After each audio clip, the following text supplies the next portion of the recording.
살펴보도록 하겠습니다.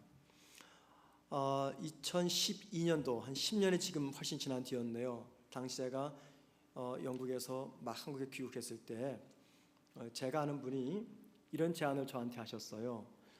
자신이 아는 분이 모 신학대학의 이사장으로 있는데 저에게 현금 3천만 원만 가지고 오면 그분께 얘기해서 학교 교수직 임용받게 해주겠다, 저한테 제안을 했어요. 자, 제가 어땠을까요? 저는 그냥 그 자리에서 거절했습니다. 두 가지 이유 때문이요. 첫째는 돈이 없었습니다. 이제 막 영국 생활 정리하고 귀국했는데 무슨 큰 돈이 있겠어요. 돈이 없었고, 또 다른 이유는 제 비전은 목회였습니다. 학교에서 학생들 가르친 게 아니라, 그러다 보니 학교 교수 사역에 대해서 별로 관심이 없어서 그냥 그 자리에서 제가 거절하고 말았습니다. 지금 와서 생각해 볼 때 만약에 그때 저에게 그 돈이 있었고 또 저의 비전이 목회가 아니라 학생들을 가르치는 거였다면 내가 어떻게 했을까? 자, 여러분, 제가 어떻게 했을까요? 이 침묵은 뭔가요? 저를 그런 사람으로 보시는군요. 침묵 속에 답이 있다고 알겠습니다, 여러분들. 솔직히 마음이 많이 흔들렸고 그 제안을 내가 수락하지 않았을까 생각이 들어요. 돈도 있고 또 학교에서 학생들 가르치는 이것이 저의 비전이었다면 분명히 그랬을 것 같다. 왜냐하면 저는 여러분처럼 그렇게 바르지 못하기 때문입니다. 쉽게 흔들리지 않았을까 생각합니다. 돈을 주고 관직을 사고 직업을 사는 것을 우린 뭐라고 말합니까? 매관, 매직이라고 이야기합니다. 지금이야 이렇게 신부나 목회자가 큰 영향력 있는 직분은 아니에요. 하지만 중세 시대 때, 그때는 로마 캐톨릭이 전 유럽을 지배했던 때죠. 그때는 사제, 즉 신부가 되고 성직자가 되는 것은 큰 영향력을 갖는다는 의미였습니다. 그래서 이 성직을 사고 파는 성직 매매가 참 흔했습니다. 여러분, 매관 매직 말고요, 이 성직 매매를 영어로 뭐라고 말하는지 아십니까? 시모니라는 단어입니다. 혹은 다른 발음으로는 사이모니, 그 뜻이에요. 이게 성직 매매입니다. 그런데 여러분, 이 단어가 어떻게 유래된 줄 아세요? 오늘 본문에 나오면은 시몬이라는 사례가 나오죠. 성령을 돈으로 살려고 했던 그 시몬 혹은 사이몬, 시몬이 있어요. 그 시몬과 돈을 의미하는 머니, 이 두 단어가 합쳐져 가지고 시모니 혹은 사이머니라고 말합니다. 이게 성직 매매입니다. 자, 이 이야기를 생각하면 오늘 본문에 나오는 시몬, 성령이 임하게 하는 능력을 살려고 했던 이 시몬의 행위가 곧 성직 매매가 아닌가, 그런 생각을 하게 됩니다. 빌립은 박해를 피해서 사마리아까지 가서 그곳 사람들에게 복음을 전했습니다. 빌립이 전하는 복음을 들은 사람들 중에 마술사 시몬도 있었습니다. 시몬은 평소 자기 마술이 얼마나 신통했던지 스스로를 가리켜서 큰 자라고 자처했습니다. 그리고 사마리아 많은 사람들도 그 마술사 시몬의 그 마술에 놀래서 그것을 하나님의 능력이다 하면서 시몬을 추종했습니다. 그 시몬이 귀신을 내쫓고 병자를 고치는 이 빌립의 능력을 본 것입니다. 그래서 빌립에게 복음도 듣고 세례도 받고 빌립을 따라다녔어요. 자, 그런데 얼마 뒤에 베드로와 요한이 사마리아를 방문해서 빌립에게 세례받은 사람들에게 안수를 하니까 그들에게 성령이 임하게 되었습니다. 그리고 시몬은 사람들에게 성령이 임한 그 결과가 시각적으로 드러나자 깜짝 놀라면서 그 자리에서 두 제자에게 돈을 내밀면서 성령을 임하게 하는 그 능력을 자기에게 팔라고 이야기합니다. 여러분, 시몬이 왜 이런 제안을 두 제자에게 한 것일까요? 그것은요, 시몬은 직업이 마술사였습니다. 마술사였던 시몬은요, 사람을 속일 수 있는 기술을 배울 수만 했다면 금액 고하를 막론하고 그 기술을 사들였던 사람이었습니다. 자, 그래서 성령의 임재를 보자 이 시몬은 성령 받게 하는 그 능력을 자기에게 팔라고 두 제자에게 제안을 했던 것입니다. 그러자 베드로는 이 시몬을 책망하면서 호되게 야단을 칩니다. 그 야단과 책망받은 시몬이 그 이후에 어떻게 되었는지 우리는 알 수가 없습니다. 왜냐하면 오늘 본문을 기록한 누가의 목적은요, 시몬의 운명이 어떠한가를 알려주는 데 있지 않고 하나님의 능력, 성령을 인간의 노력으로 얻어내려고 하는, 인간의 공로와 인간의 통제 속에 두려고 했던 잘못된 모습을 우리에게 알려주는 것이 오늘 본문을 기록하고 있는 목적이었기 때문입니다. 그래서 오늘 설교는요, 돈으로 성령을 임하게 하는 능력을 살려고 했던 시몬의 문제가 무엇인지 두 가지 관점에서 좀 생각해 보도록 하겠습니다. 첫 번째는요, 비록 시몬이 복음을 듣고 주님을 따르는 성도가 되었다 할지라도 그는 결정적인 순간에는 예수 믿기 이전 옛 성품, 옛 습관, 옛 기질, 옛 사고방식, 옛 생활습관, 이 모든 것들이 자연스럽게 드러났다는 것입니다. 여러분, 이미 말씀드렸지만은 이 돈으로 성령을 살려고 했던 그 이유가 무엇 때문입니까? 애초부터 빌립은 그런 사람이었습니다. 남을 속이는 그 기술을 사서 다른 사람들을 현혹시켜서 더 많은 돈을 벌었던 사람, 이것이 시몬의 옛 삶의 모습이었습니다. 그런데 이것이 잠깐 숨겨져 있다가 어떤 결정적인 순간에 이게 다시 드러나서 돈으로 성령을 살려고 했던 것이죠. 고린도후서 5장 17절에 이런 말씀이 있습니다. 그런즉 누구든지 그리스도 안에 있으면 새로운 피조물이라, 이전 것은 지나갔으니 보라 새 것이 되었도다. 여기 끝부분 보니까 이전 것은 지나갔고 새 것이 되었다라고 말합니다. 이 말이 무슨 말입니까? 우리가 예수를 믿는 순간 그 즉시 우리 옛 성품과 습관과 기질과 생활태도와 사고방식이 다 사라져버리고 새로운 성품과 습관과 기질이 주어진다, 그 뜻이 아닙니다. 이전 것은 지나갔으니 새 것이 되었다, 그 말은요, 우리의 옛적 신분, 예수를 믿기 이전 옛적 신분인 이 죄인은 사라져버리고 새로운 신분, 의인이 우리에게 주어졌다, 그 말입니다. 그래서 이걸 가리켜서 여기서 뭐라 말합니까? 그리스도 안에 있으면 새로운 피조물이다, 이렇게 말하고 있습니다.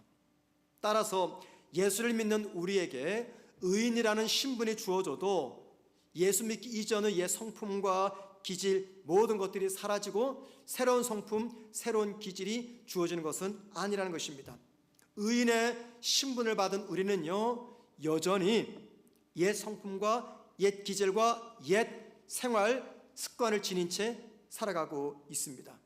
그런데 이것들이 말입니다, 아무 일이 없을 때는 그냥 잠자듯 죽은 듯 조용히 가만히 있습니다.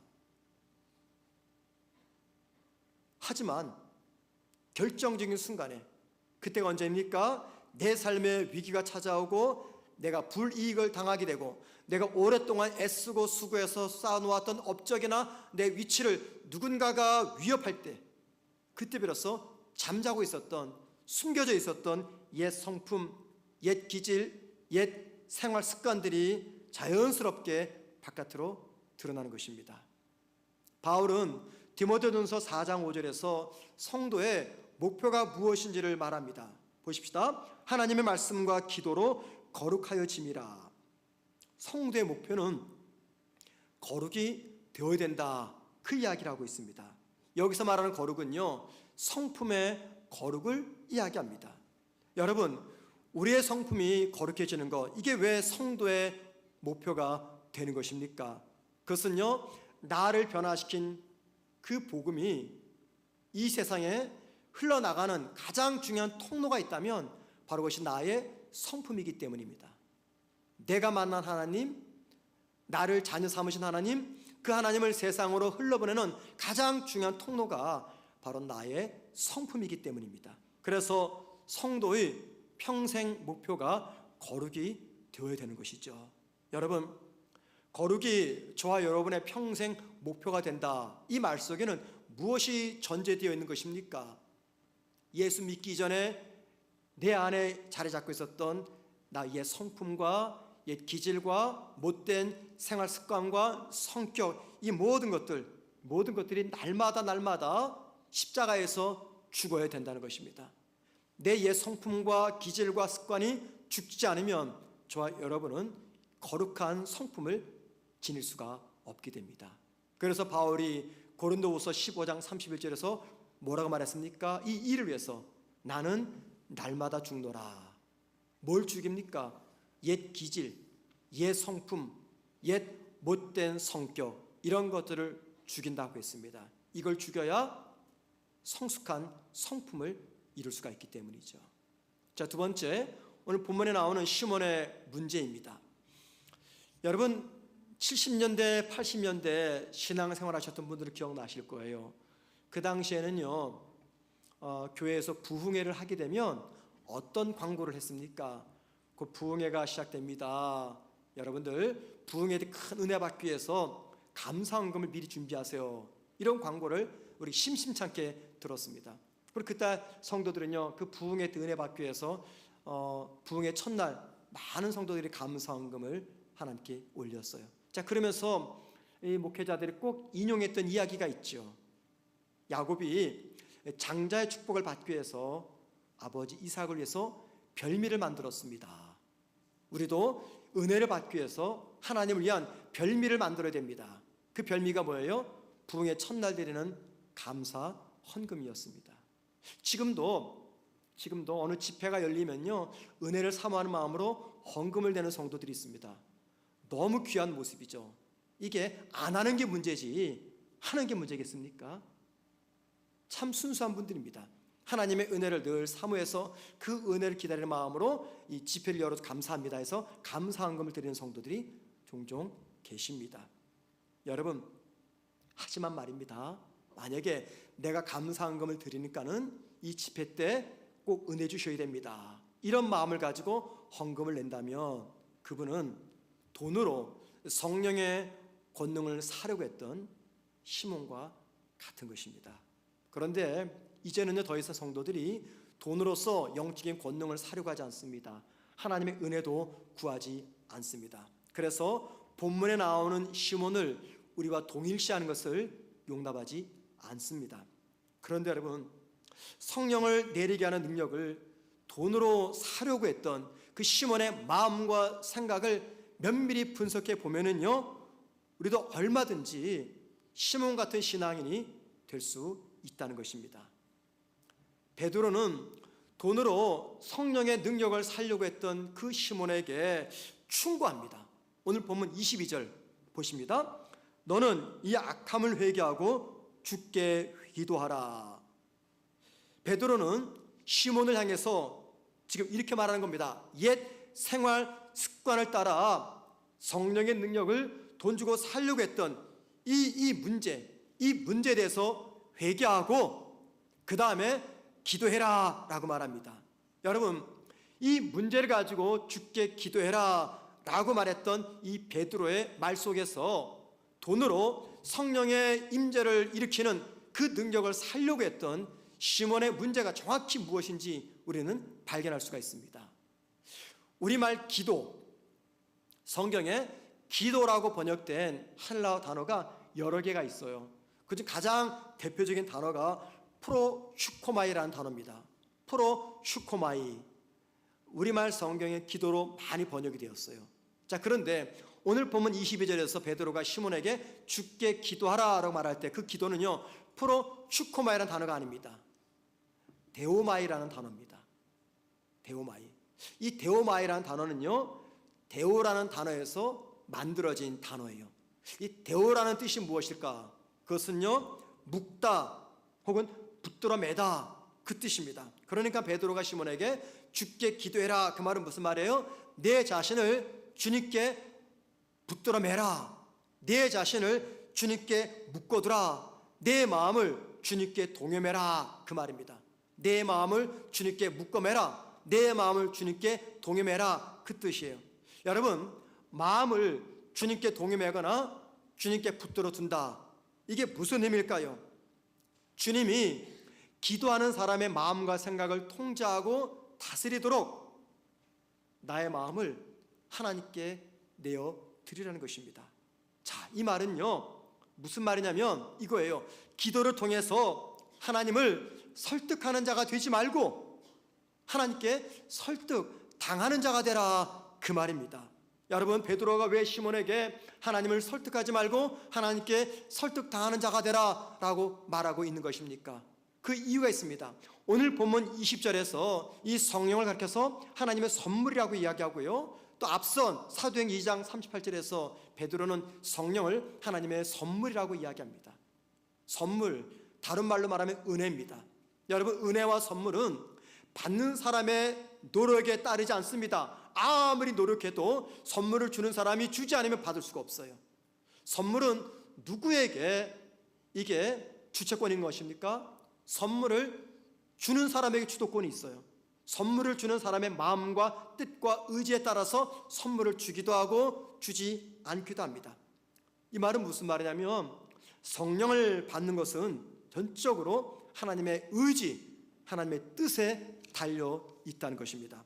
따라서 베드로가 볼 때 시몬이 돈으로서 성령을 임하게 하는 그 능력을 사려고 한 것은 결국 자기의 노력과 수고로 성령을 주시는 하나님을 설득하려는 것이었다는 것입니다. 베드로는 시몬에게 뭐라고 말하고 있습니까? 돈으로 하나님의 뜻을 꺾지 말고, 돈으로 하나님을 설득하지 말고 하나님께 설득당하는 자가 되라 라고 권면하고 있는 것이죠. 주님은 누가복음 18장 1절과 8절에서 제자들에게 포기하지 않는 이 끈질긴 기도를 설명하면서 불의한 재판관 비유를 말씀하셨습니다. 그 이야기의 결론 부분이 누가복음 18장 8절입니다. 이런 말씀입니다. 내가 너희에게 이르노니 속히 그 원함을 풀어주시리라. 그러나 인자가 올 때 세상에서 믿음을 보겠느냐 하시니라. 포기하지 않는 기도를 가리키면서 결론 부분에서 왜 주님은 기도를 말씀할까요? 왜 그런 겁니까? 우리의 기도 근본 바탕에는 반드시 믿음이 있어야 되기 때문입니다. 그래서 우리가 기도할 때 우리에게는 믿음이 있습니다. 믿음이 있기 때문에 주님께 기도합니다. 여러분, 우리가 기도할 때 어떤 믿음을 가지고 기도합니까? 하나님이 반드시 내 기도 들어주실 거야. 아니, 하나님이 반드시 내 기도에 들어주셔야만 돼. 이런 믿음을 가지고 기도합니다. 여러분, 이때 믿음은 어떤 믿음입니까? 하나님을 설득하는 믿음입니다. 하나님을 설득하는 믿음. 또 어떤 성도는 이렇게 기도합니다. 나의 기도를 들으시는 하나님께서 당신의 가장 좋은 뜻에 따라 나에게 가장 좋은 것을 주실 줄 믿습니다. 이런 마음으로 기도합니다. 이 기도는요, 기도하는 내 입장에서 볼 때 가장 좋은 것이 아니라 내 기도에 응답하실 하나님께서 보실 때 가장 좋은 것을 나에게 주신다는 신앙의 고백입니다. 여러분, 이때의 믿음은 어떤 믿음입니까? 하나님께 설득당하는 믿음입니다. 그렇기 때문에 초보적 믿음의 기도는요, 기도를 통해서 하나님을 설득하는 기도입니다. 기도를 통해서 하나님을 설득해요. 하지만 성숙한 믿음의 기도는 기도를 통해서 하나님께 내가 설득당하는 기도라는 것입니다. 하나님을 설득하는 기도가 아니라 하나님께 설득당하기 위해서 기도했던 대표적인 인물이 있죠. 우리 주님이십니다. 자, 누가복음 22장 42절입니다. 아버지여, 만일 아버지의 뜻이거든 이 잔을 내게서 옮기시옵소서. 그러나 내 원대로 마시옵고 아버지의 원대로 되기를 원하나이다. 내 뜻대로 마시고 아버지의 원대로 하옵소서. 이 기도가 어떤 기도입니까? 하나님을 설득하는 기도가 아니라 하나님께 설득당하는 기도입니다. 우리는 예수를 믿는 그리스도의 사람, 그리스도인입니다. 성도가 이 세상에서 믿음을 지키며 거룩을 이루며 살아가야 되는데 이게 정말 말처럼 쉽지 않고 너무너무 어렵습니다. 우리가 살아가는 이 세상에서의 삶의 매 순간순간이 마치 전쟁터와 같고 치열하고 바쁘고 긴장을 늦출 수가 없습니다. 어제 평안했기 때문에 오늘도 평안할 것이다 장담할 수가 없습니다. 내가 수고하고 애쓴 만큼의 대가를 받기가 어려운 시대입니다. 내 뱃속에서 나온 내 자식도 내 마음대로 되지 않습니다. 오랜 세월 동안 믿음의 삶을 살아가지만 여전히 변하지 않고 바뀌지 않는 나의 옛 성품, 나의 옛 기질이 드러날 때마다 나도 내 자신이 싫어질 때가 너무나 많습니다. 예수 믿고 변화된 나의 성품을 통해서 나를 변화시킨 십자가 복음을 세상으로 흘러보내야 되는데 이게 결코 쉽지가 않습니다. 하나님께서 변화시켜 주신 나의 성품을 통해서 내가 믿는 하나님, 내가 만난 하나님, 나와 함께 하시는 그 하나님을 세상에 흘려보내야 되는데, 세상 사람들에게 드러내 보여야 되는데 이게 절대 쉽지가 않습니다. 왜 그럴까요? 기도도 많이 하고 모든 예배에 빠지지 않고 참석하고 말씀도 많이 알고 신앙의 연륜도 깊고 무엇보다 매 순간 신앙 중심으로 살려고 애쓰고 노력하는데 왜 이 일들이 쉽지 않고 어렵게만 느껴지는 것입니까? 어쩌면 그 이유가 내가 하나님께 설득당하기보다도 내가 하나님을 설득하려고 하기 때문은 아닌가 생각이 됩니다. 여러분, 저와 여러분이 하나님을 설득하면은요 반드시 시험에 당합니다.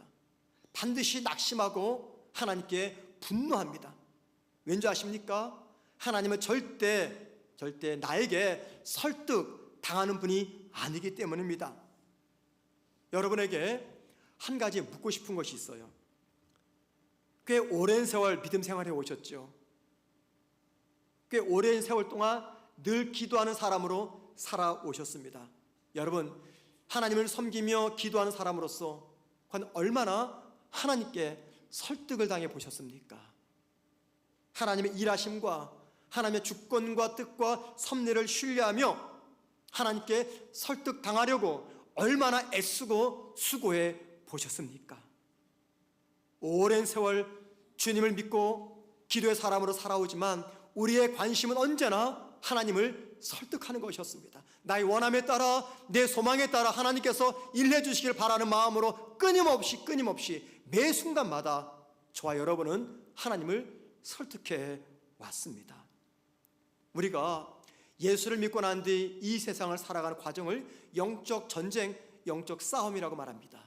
여러분, 이 영적 전쟁의 핵심이 무엇입니까? 그것은요, 하나님을 설득하느냐 아니면 하나님께 설득당하느냐, 이 싸움입니다.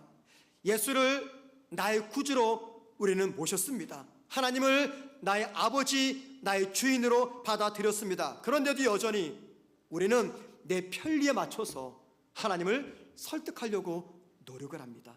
그리고 하나님이 나에게 설득을 당하지 않으니까 스스로 상처를 받고 낙심하면서 하나님께 분노하며 하나님을 떠나곤 합니다. 여러분, 성도들이 하나님께 실망하고 분노하는 이유는요 너무너무 간단해요. 하나님을 설득하려고 하기 때문입니다. 하나님이 오늘 부족한 저의 설교를 통해서 우리 모두에게 말씀하시는 것이 무엇입니까? 그것은요, 나를 설득하지 말고 나에게 설득당해 줄 수 없겠니? 라는 말씀입니다.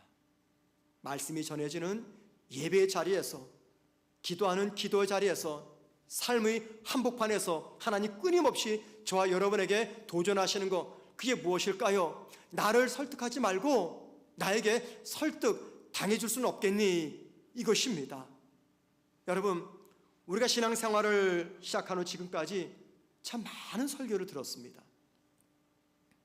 얼마나 많은 설교를 들었는지 기억도 안 나죠.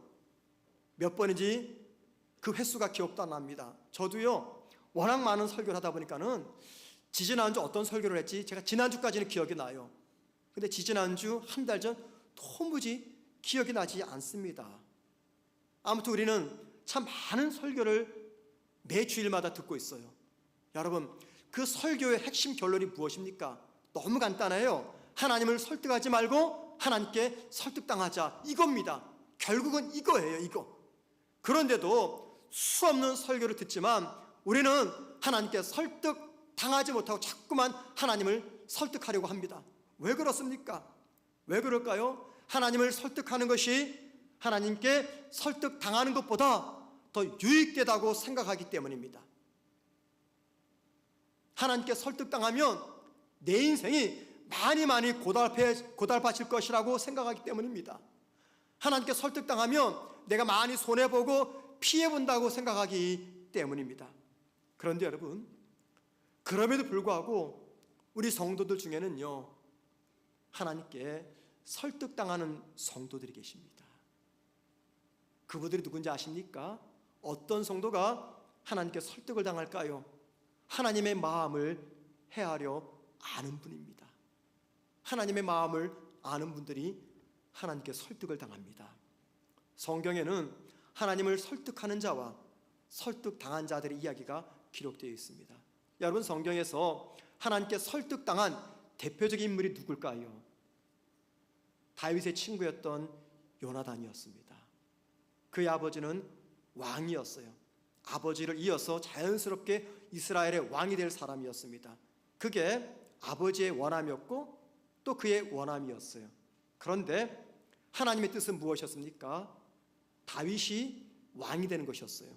사울은 열심히 하나님을 설득하려고 했지만 요나단은 하나님을 설득하지 않았습니다.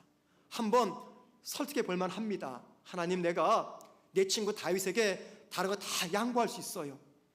그런데 이 왕자만큼은 절대 양보 못합니다. 하나님, 이거 어떻게 하면 좋겠습니까? 내가 하나님께 설득당하지 못하니까 하나님이 대신 설득당해 주세요. 이렇게 말할 수 있었어요. 하지만 요나단은 하나님을 설득하지 않고 하나님께 설득을 당합니다.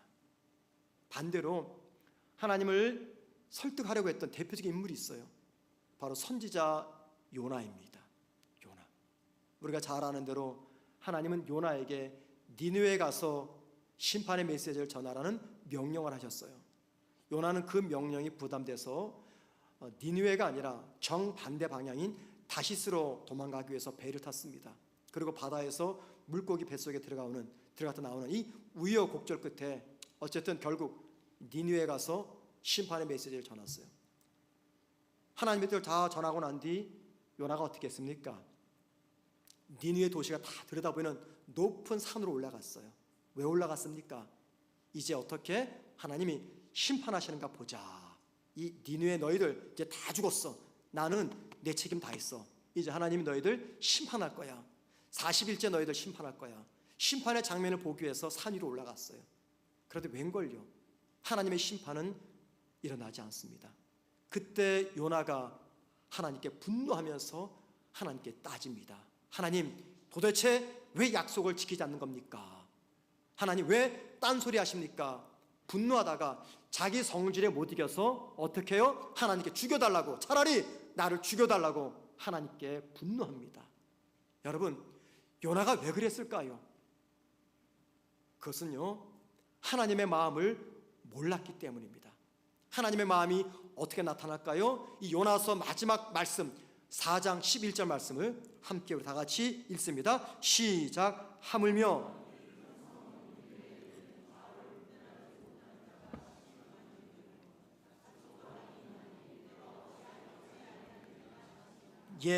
이렇게 하고 요나가 끝나버려요. 요나서가 너무 싱겁죠? 여기 중요한 게 있습니다. 뭐냐면 이 11절에 지금 무엇이 담겨져 있어요? 하나님의 마음.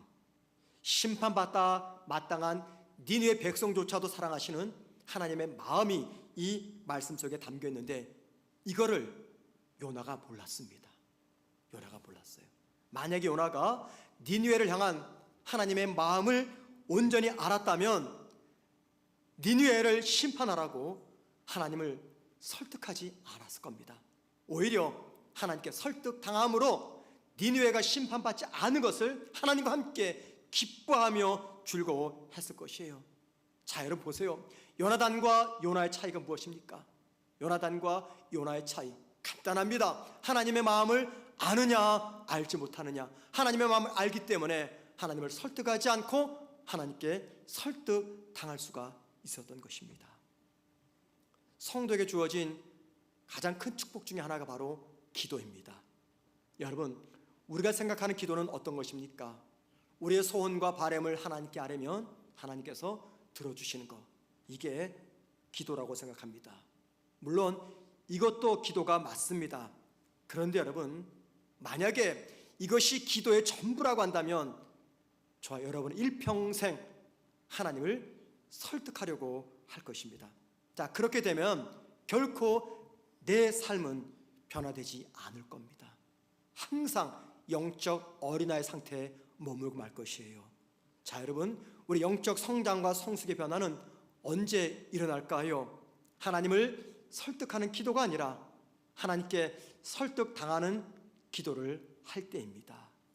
나의 소원을 이루기 위해서 하나님을 설득하는 그 기도가 어찌 나를 거룩하고 성숙하고 온전한 성도로 변화시키겠습니까? 기도는 내가 필요한 것을 하나님께 얻어내는 것이 아니라 나의 마음을 하나님께 붙들어 내는 것입니다. 하나님께서 나의 마음을 붙잡아 주는 것, 그것이 기도라고 한다면요, 기도란 내가 하나님을 설득하는 것이 아니라 내가 하나님께 설득당하는 것입니다. 그동안 우리 모두는요, 신앙생활하면서 수많은 설교를 들었고 지금도 듣고 있고 앞으로도 듣게 될 것입니다. 설교를 너무너무 사랑하기 때문에 우리는 최선을 다해서 좋은 설교, 은혜로운 설교를 듣기 위해서 이곳저곳을 찾아다니게 됩니다. 우리가 신앙생활하면서 가장 많이 권유받는 신앙의 활동이 무엇입니까? 기도입니다. 기도. 저도 입만 열면 여러분에게 기도하십시다 권면하고 있어요. 그런 이유 때문에 우리 모두는 은혜로운 말씀이 있고 은혜로운 기도가 있는 그곳을 찾아가기를 좋아합니다. 여러분, 왜 그럴까요? 무슨 이유 때문에, 무슨 목적 때문에 저와 여러분은 은혜로운 말씀이 있고 은혜로운 기도가 있는 그곳을 찾아가는 것입니까? 그 이유를 바울은 분명하게 말씀합니다. 디모데전서 4장 5절, 하나님의 말씀과 기도로 거룩하여짐이라. 하나님의 말씀과 기도로 거룩하여짐이라. 무슨 말입니까? 말씀과 기도를 통해서 지금의 모습보다 더 거룩한 모습으로 저와 여러분이 변할 수가 있다는 것입니다. 여러분, 말씀과 기도로 우리가 더 거룩한 성도가 된다는 것, 이게 뭘 의미할까요? 다른 거 아닙니다. 말씀과 기도로 하나님께 설득당하는 성도가 된다는 것입니다. 하나님을 설득하는 성도가 아니라 하나님께 설득당하는 성도, 바로 그 성도가 말씀과 기도로 성숙과 거룩의 변화를 이루어가는 성도입니다. 하나님을 설득하지 않고 하나님께 설득당할 때, 그때 비로소 나의 성품이 변합니다. 그리고 새롭게 변한 나의 성품을 통해서 생명의 복음이 이 세상으로 흘러가게 됩니다. 새롭게 변한 나의 성품을 통해서 하나님의 임재가 세상 사람들에게 드러나게 됩니다. 하나님을 설득하지 않고 하나님께 설득당하는 삶을 살게 되면요, 많이 힘들 겁니다. 많이 내려놓으셔야 되고 많이 손해보고 많이 눈물도 흘리셔야 됩니다. 상처도 있고 고난도 있고 많은 아픔도 있을 것입니다. 때로는 그것이 나를 구렁텅이에 빠뜨렸다 생각이 될 때도 있을 거예요. 하지만 여러분, 하나님의 뜻에 내가 따르기 위해서, 내가 하나님께 설득당하기 위해서 겪는 그 모든 상처와 아픔은요, 그 속에서 나를 위해서 일하시는 하나님의 손길을 목격하게 하는 분명한 통로가 된다는 것입니다. 최근에 내 삶에 찾아온 문제를 해결하기 위해서 하나님을 설득하려고 애쓰는 성도들이 계십니까? 여러분, 그렇게 애쓰고 수고하는데 상황이 많이 나아졌습니까? 나아질 기미가 보이지 않습니까? 그렇다면요, 한번 방법을 바꿔보시기 바랍니다. 하나님을 설득하여 내 뜻과 내 소원을 관철시키려 하지 말고 하나님께 설득당하여 내 뜻을 내려놓으시길 바랍니다. 내 뜻 내려놓고 하나님께 설득당하는 인생이 될 때, 그때 비로소 하나님의 참된 위로가 내 심령 속으로 찾아옵니다. 그리고 그때 비로소 내 삶에서 나를 위해서 일하시는 하나님의 손길을 우리 모두가 똑똑히 바라볼 수가 있게 됩니다. 이런 말이 있습니다. 한 사람의 마부가 20마리의 말들을 물가로 몰고 갈 수는 있어도 한 마리의 말도 물을 억지로 먹이게 할 수 없다. 여러분, 저는 지금 여러분에게 하나님 말씀을 전함으로 여러분을 하나님의 뜻 앞으로 인도하고 있습니다. 그런데 여러분, 그 하나님의 뜻을 수용하는 것은 제가 할 수 없는 일이고 여러분 각자가 선택하셔야 될 문제입니다. 여러분 각자가 책임 있는 결단을 내리셔야 돼요. 여러분, 언제까지 하나님을 설득하시겠습니까? 하나님 절대 설득당하지 않습니다. 시몬이 돈으로서 성령을 임하게 하는 그 능력을 살려고 했을 때 살 수 없었듯이 우리 역시 나의 노력과 나의 수고로서 나의 힘으로써 하나님을 설득할 수가 없습니다. 설령 하나님께서 나의 애씀을 귀히 보셔서 한 번쯤은 설득당해 주셔도 더 이상 설득당하지 않습니다. 왜냐하면 그게 곧 내가 죽는 길이기 때문입니다. 하나님께서 매 순간마다 설득을 당해 주시면 저와 여러분은 온전하고 성숙한 거룩한 하나님의 사람으로 바뀌지 않기 때문입니다. 오히려 하나님께서 내 뜻대로 따라와 주지 않는다고 불평하며 원망하며 하나님께 분노하면서 하나님을 떠나거나 영적 어린아이 상태에서 영원토록 머물러 있게 될 것입니다. 여러분, 두 종류의 성도들이 계세요. 하나님을 설득하는 성도와 하나님께 설득당하는 성도가 있습니다. 여러분은 어떤 성도입니까? 하나님을 설득하는 성도입니까? 하나님께 설득을 당하는 성도입니까? 하나님의 마음을 온전히 아는 성도가 하나님께 설득당합니다. 하나님께서 왜 우리에게 설득당하기를 원하실까요? 저와 여러분이 하나님께 설득당함으로 인생에 큰 고난당하는 것을 즐겁게 보기 위해서입니까? 아니면 저와 여러분이 가난히 사는 것이 너무너무 보기 싫어서 우리의 고난 주시기 위해서 하나님께 설득당하라고 말씀하시는 겁니까? 아니면 우리가 바라보는 내 인생의 길이보다 하나님께서 바라보시는 먼 길이가 정답이기 때문에 그 정답의 길로 찾아오라고 저와 여러분에게 하나님께 설득하라고 말씀하고 있는 것입니까? 하나님께 설득당하는 거 너무너무 힘듭니다. 많이 내려놓으셔야 됩니다. 많이 죽으셔야 됩니다. 많이 포기하셔야 됩니다. 때로는 거기에는요, 눈물도 있고 상처도 있고 원망도 있고 분함도 있을 것입니다. 하지만 하나님을 설득하는 것이 아니라 하나님께 설득당할 때 그때 비로소 지금까지 한 번도 보지 못했던 하나님의 놀라운 역사와 일하심을 우리 모두가 선명하게 체험하게 될 것입니다. 하나님을 설득하지 마시고 하나님께 설득당하는 우리 모두가 되기를 주의 이름으로 축원을 드립니다.